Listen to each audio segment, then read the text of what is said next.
What would happen to you if you asked God if he was real? What would that do to your life? I know there are a lot of people out there who wonder that question. What I'd say to you is take the plunge and try asking God. If you ask God that question, what is real? Well, are you real? And what is true? I believe he'll answer you. Here's what happened to me. When I was 38, I had been living life like ignoring that question. And then one day, it really started to bother me that I didn't know what I believed. And my husband said to me, like, why are you so bothered by that? Like, why does it matter? And I said to him, it actually really does matter. It really does, but I don't know how to answer that question.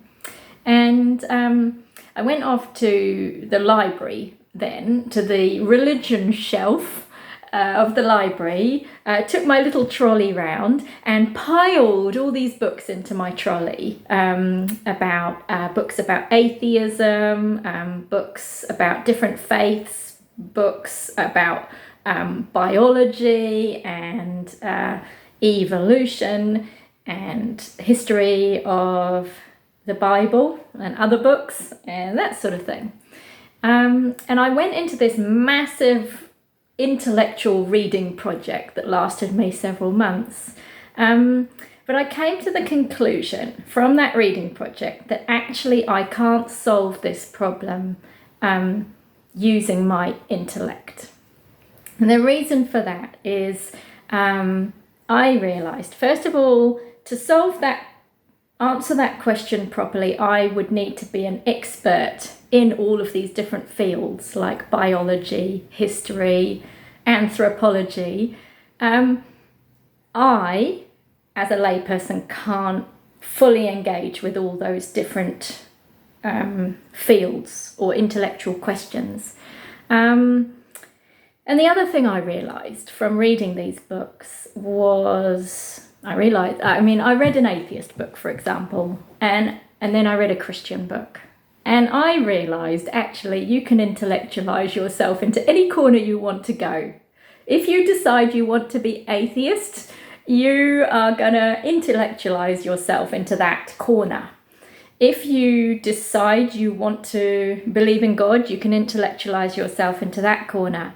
You could make any argument you like, really. And when I watched on YouTube debates between atheists and God believers, I realised, well, that's what that actually feels like.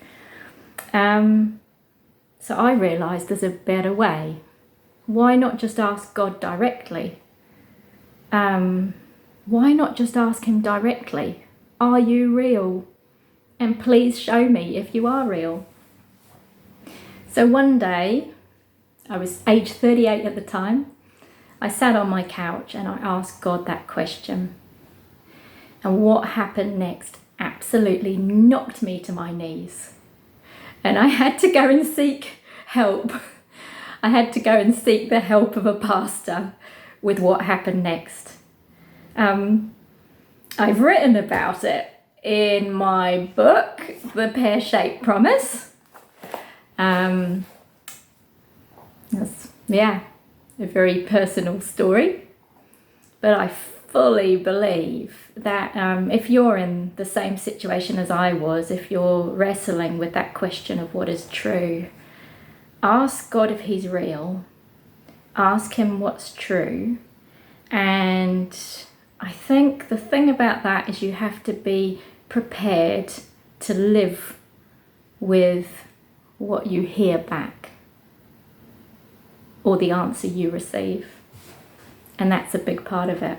Are you prepared for it?